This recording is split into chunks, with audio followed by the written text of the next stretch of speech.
welcome you all in this session. Topic of this session is objectives and sectoral perspective of agriculture policy.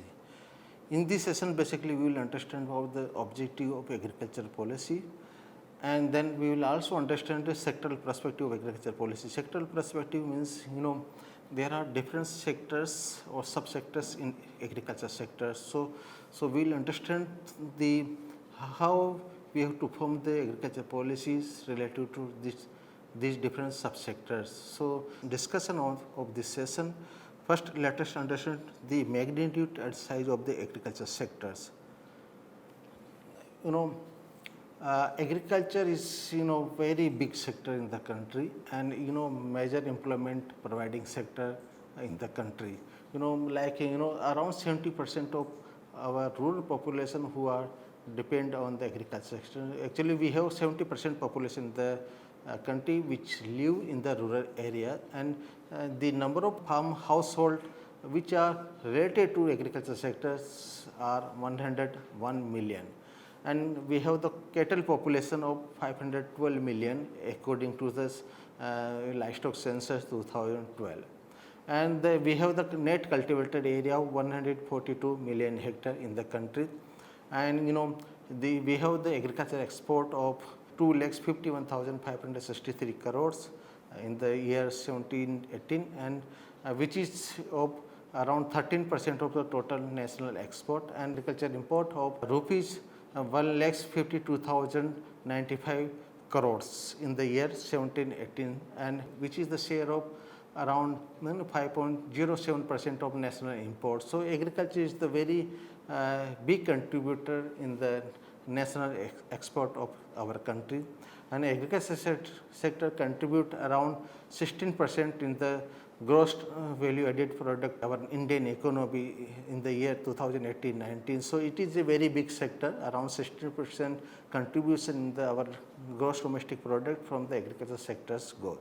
And in this slide you can see the production data of the agriculture sectors as per the fourth advanced estimates in the years 2017-18. We have the food grain production which is 284 million tons, and we have the production pulses production of 25 million tons. We have the oilseed production which is 31 million ton, then fruit production is 97 million ton, vegetable production is 179.69 million tons, the milk production is 176 million ton. So from these two slides you can see the contribution of agriculture sectors. We are contributing around 16% to the national GDP, then around 70% of people who live in the agriculture sector, and majority of them they are depend on the agriculture sectors. Now move to the objective of agriculture sector. There are many policies have been implemented in the agriculture sector, and the objective of the agriculture policies so far we have identified they may vary from country to country and the region to region, and sometimes they are also vary according to times. From the across the time period the policy objective may vary, and food security was the major policy objective in India during the green revolution, post green revolution period, because we used to import food from the other countries to provide the food grain to our population. And today our objective is to have ecological and economic sustainability of agriculture sector. This is the major objective because we want to increase the farmers' income, so we want to have economic sustainability. Then we also want to maintain our the farm resources, our land, water, natural resources. So we want to have ecological sustainability in the agriculture sectors. Then input intensification in agriculture has affected the economic viability, because we have used fertilizer, chemical pesticides. So cost of cultivation has increased over the period of time. It has affected basically economic viability of our agriculture sectors, and it is also this input intensification has also adversely affected the environmental and ecological sustainability, because there is decline, there is a degradation in our biodiversity, there is a degradation in the land, there is a degradation in the quality of the water. Our present objective in the agriculture sector to have a ecological and economic sustainability. So, objectives may vary from time to time. And these are some of the major objectivity when we see our policy implemented in the country.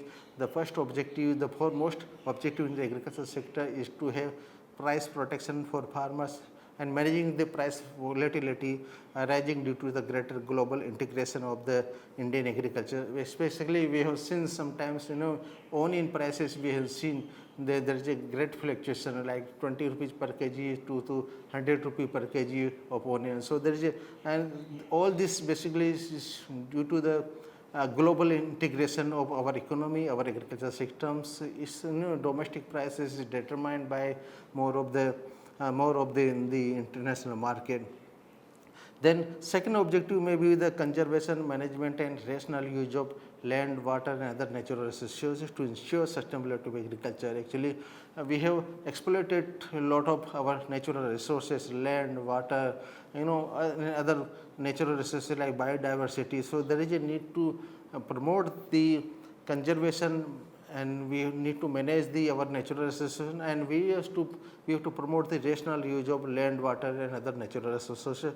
This is the one of the objective. And then we have the objective of developing the cost effective and energy efficient farm technology. Actually, we have promoted in order to increase the farm productivity, we need to bring the new and modern farm technology which is cost effective, which is energy efficient. Sometimes now when we see about the water, earlier we used to have the production per hectares. Now the concept is coming up, the production per drop of water. So, like in a cost effective or energy efficient farm technology we need to develop. This may be the another objective. Then there is a objective to strengthen the rural infrastructure to support the faster agriculture development. This is very important actually, and we need to provide if the farmers have the production in their farm and if they want to sell that produce their production in the market, we need to provide them market and we need to provide the road to bring their produce to the market, and we need to provide the electricity to them so that they can use they can lift the water for irrigation purpose. And so, all types of support services, infrastructure development service, we need to develop the infrastructure for the research, for extension activity. We need to develop the infrastructure for the use of information and communication technology. So, all this purpose we need to strengthen the rural infrastructure. Then another objective of agriculture sector is to provide the food and nutritional security to meet the country's food grain or nutritional requirement. We have 130 crore people in the country and we need to provide them food grain, and not only food grain, we need to provide a balanced diet to the people, and we need to provide them calorie, we need to provide them protein, we need to provide them the minerals. So, everything should be provided. So, there is a need to provide the food and nutritional security, and not only the availability of the nutrient, actually they have to get it from the market. The government has to make them available the required amount of foods and the fruit things, the fruits, vegetables, so they have the balance side. So, not only production, but also we have to make them available to our population. So, this is another objective of the agriculture sector. Then ensuring economic viability of small and marginal farmer in particular and dry land farming in general. So, another objective is basically we have around 80% of land holding in the small and marginal category. They have the area less than 1 hectares or maybe between 1 to 2 hectares. They are the large proportion.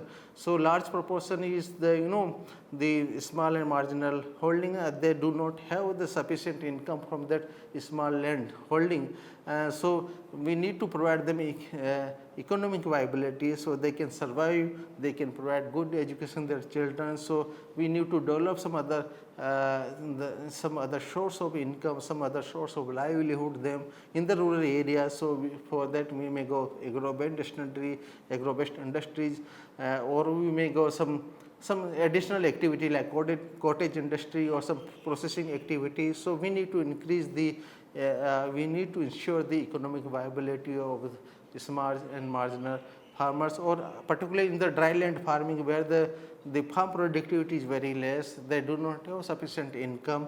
So how to provide the dry land farming, economic efficient farming, that is another objective. Then we need to we need to provide the adequate and timely supply of the quality farm inputs, because our agriculture has become input intensive. We need to apply the fertilizer, chemical fertilizer, we need to apply the farmyard manures, we need to use these pesticides, we need to use the weedicides, and we need to provide the water, we need to provide them the electricities. So adequate and timely supply of this input is very important, because agriculture is very time bound activity. Sowing season is for 1 week or 2 weeks. So if in that times fertilizer is not available, they will not able to, whole season will go waste. So we have to provide the adequate quantity of the input to them, and also we need to provide this input in the very timely manner.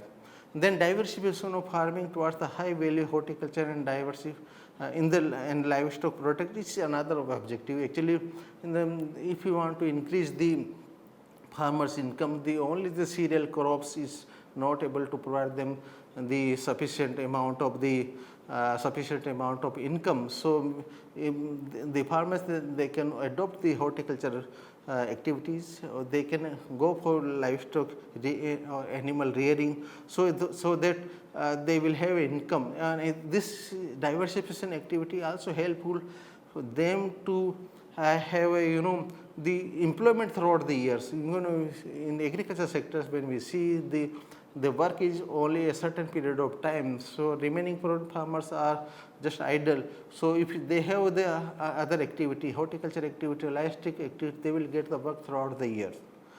And then objectives of agriculture sector or agriculture policy to generate the non-farm rural employment in the agriculture sectors, or to ease the workforce pressure on the agriculture sector. Basically what happened, around 70% people who are depend on agriculture sector in the rural area, there are 30% people who are depend on the non-farm activities. So we need to provide sufficient non-farm rural employment also, so there is a pressure on agriculture will decline, and they have the activities throughout the year. And they are removing regional imbalance in the development, like we have the Indo-Gangetic belt, where we have a good infrastructure for the irrigation, but in the arid zone, the dry land, we do not have the irrigation facility. So there is a imbalance in the development. So we need to provide the development in the dry land or the arid zone also. Then ensuring greater public-private partnership in agriculture development is also another important objective.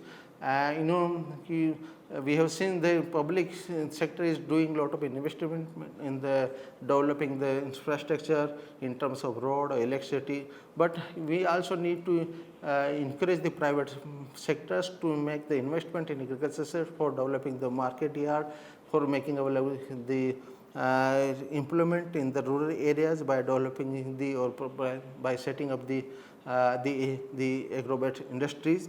Then ensuring the free flow of agriculture product across the states and regions. This is another objective, because production is very region specific, season specific, and then we have to make available this production throughout the years and in other part of the region. So for that there are a lot of improvement in terms of the marketing system or marketing reforms we have done in the country. So these are the important objectives in agriculture sector we can see. Now need for sectoral perspective and integrations.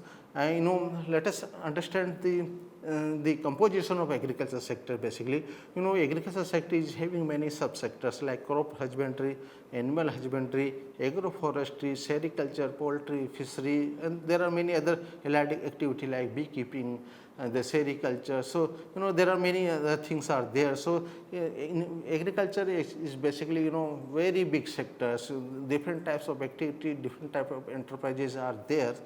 In within the subsectors, like in the crop sectors, we have different types of crop like food crops, cash crops, plantation crops, horticulture crop, fuel crop. So there are many types of crops we grow in our agriculture sector.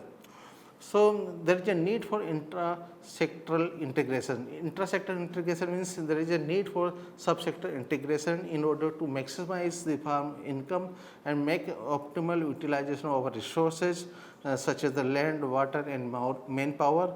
Then we need to integrate the policies related to the various subsectors and this policy must be integrated in well manner, like if we are developing a policy to income the income of the farmers. So we are developing some policy for the cereal crops, then we also see the policies related to livestock sectors.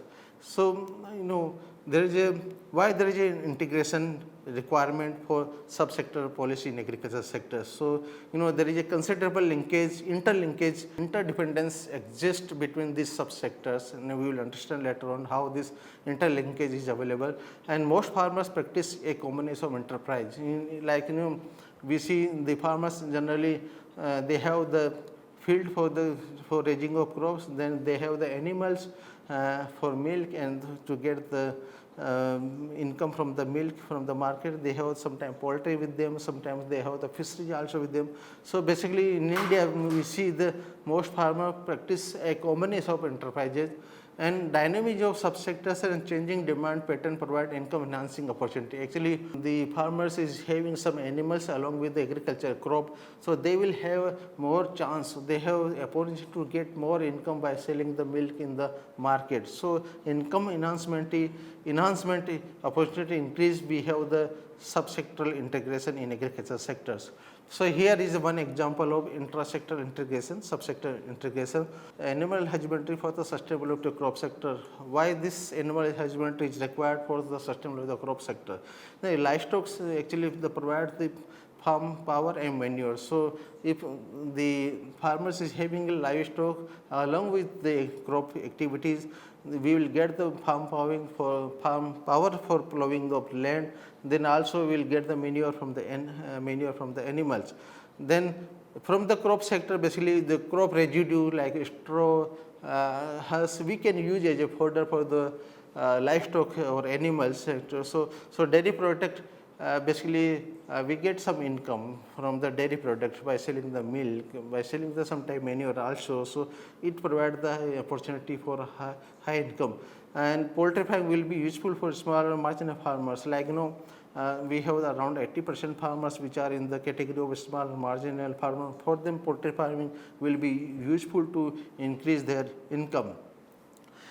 So there is a need to evaluate a policy that properly integrates all related agriculture activities. So that we need to develop such activities, sub policies which integrated all these subsectors of agriculture sectors.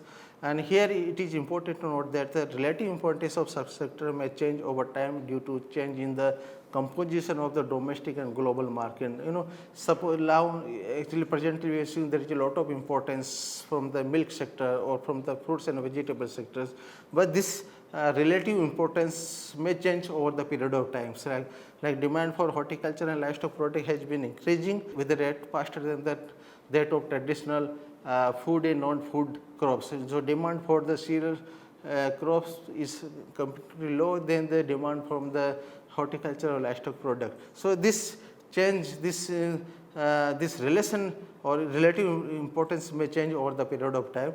There is a need to focus on the horticulture, livestock sector along with the policy integrated with agro-processing industry. So we have to also see the policy of agro-processing sectors. And crop sector has performed relatively poor when we compare to the livestock sectors and the horticulture sector. When we see the growth trend of the crop sectors, and then we compare it with the growth trend of the livestock and horticulture sector, so we will find that the crop sector has performed less than the horticulture and livestock sector. Growth in the value of the output is relatively low. Share in the total agriculture is declining from the crop sectors. The cereal production now contribution is less than 1/4 of the total value of agricultural products. So see this our major focus was on the rice and wheat, the cereal production, but their contribution is now has become 1/4 of the total value of the agricultural output. So Indian agriculture is undergoing a significant structural transformation from a cereal led growth to the high value horticulture and dairy product led growth. So growth in the horticulture and livestock sector, when we see, it is basically demand driven, or it is more income elasticity, elastic. The growth from growth in agriculture sector is due to the more demand from the consumers. So consumer is demanding more of the horticultural produce. And when we talk about the income elasticity, when we invest 1 rupees in the cereal crops or in the horticulture crops, we will get more income from the horticulture crops. So that's why there is a more income elasticity in the horticulture and livestock sector, and expenditure elasticity is also there. When we see the income of the consumer, if it is increased, the income of the consumer if increased by ₹1, their expenditure on the horticulture sector or livestock sector will be increased. So it is more than, so the increase in the demand of the horticulture or livestock product will be more than the ratio of the income in the income. So this is very good sign for the horticulture and livestock sectors. And there is a need to create institutional infrastructure for this labor intensive high value added subsector, because horticulture and the livestock sector, they are basically labor intensive and they are the high value added products sectors. So we need to create the infrastructure for development of these subsectors, and government taking many initiatives for the development of this livestock sectors or the horticulture sectors. They have implemented many missions like National Horticulture Missions. They have started a number of policy support actually in terms of developing infrastructure support like cold storage system, the marketing system. Government have started a number of policy support to increase the growth of horticulture and livestock sector. Now we will move to the intersectoral integration basically. So overall economic development is a very complex process, or it depending entirely upon the many things like enhancement of production resources. So the resources basically determine the growth of any sector. So we need to increase the our production resources, then we need to improve our technologies. We need to create technologies, we need to produce more efficient technology which can increase the productivity. Then we need to provide the efficient market so that the farmers or any other product can be sold in the market without any problem. Then we need to have the food security and we need to provide the access to the food to our people. Then we need to have nutritional improvement for our population. Then we have the regional distributive justice. Actually we have to focus on the area where the path of development had not reached in that amount compared to the area where the resource is already available. And then we have to also look on the equity and gender consideration while developing any policy for the economic development.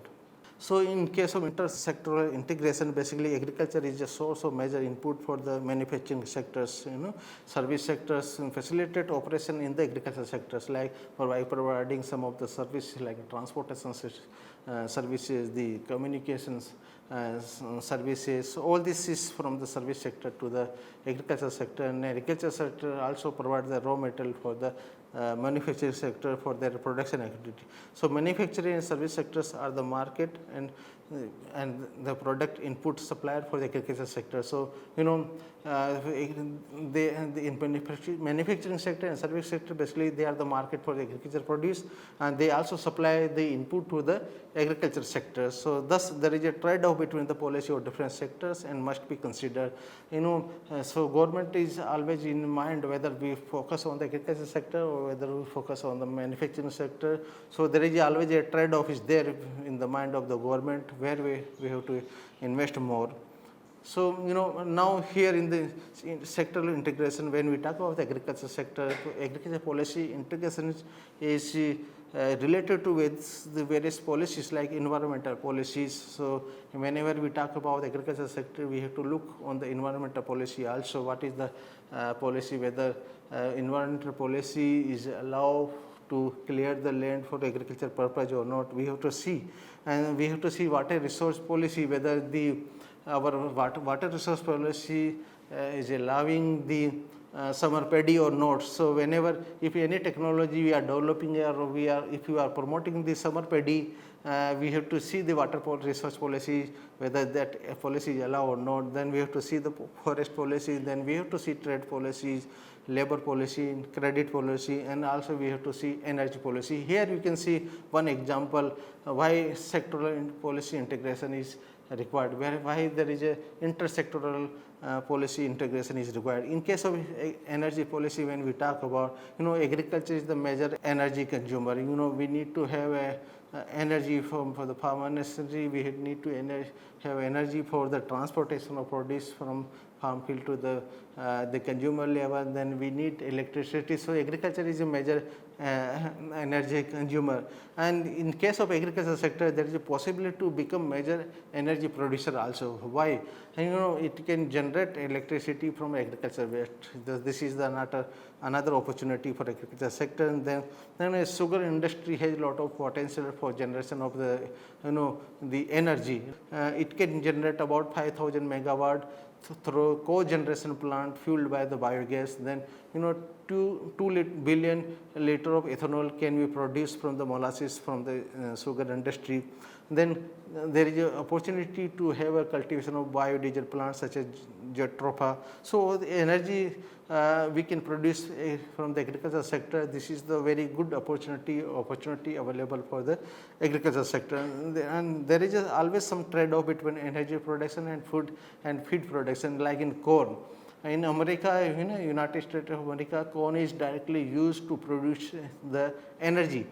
But in India, we have always in mind whether this corn is used as a feed to the poultry or animal sector. So, whether this, if we are directly allowing the corn, the maize production for the maize for the energy production, what will happen about our poultry feed, the animal feed. So, there is some trade is there, but government always look upon the a good policy person. They try to have a balance between the different intersector policy while designing the agriculture policy. Now, we can sum up this session. We have understood the agriculture is a very big sector, very complex sector. There are different sectors in there, and we have achieved quite a good growth in the agriculture sectors. And we have understood the objective of agriculture sector. The objective may be the providing the price support to the farmers so they can increase their income, providing the subsidized input or timely availability of input. Then there is objective of increasing the economic sustainability or ecological sustainability in agriculture sector, because we have seen some of the areas soil fertility is declining. So, we need to have some sustainability aspect in agriculture sector. And then we have understood that the agriculture sector we need to promote the growth, because we have the objective of providing the food security or nutritional security. So, there are many objectives are there in agriculture sector. So, government have planned different policy instruments for this agriculture sector. And then we have also understood why there is a need for integration of policy or integration of sectors, intra-sector integration, because we have different subsector in agriculture sector, the crop sector, the animal sector, So we need to have proper integration among this subsector, and then we have also understood why there is a need for intersector integration, like policy of agriculture should be interlinked with the environmental policy, with the water use policy, with the trade policy, with the labor policies. So there is a proper integration of different subsector and between sector is required to have proper objective fulfilled from the agriculture sector. Thank you very much.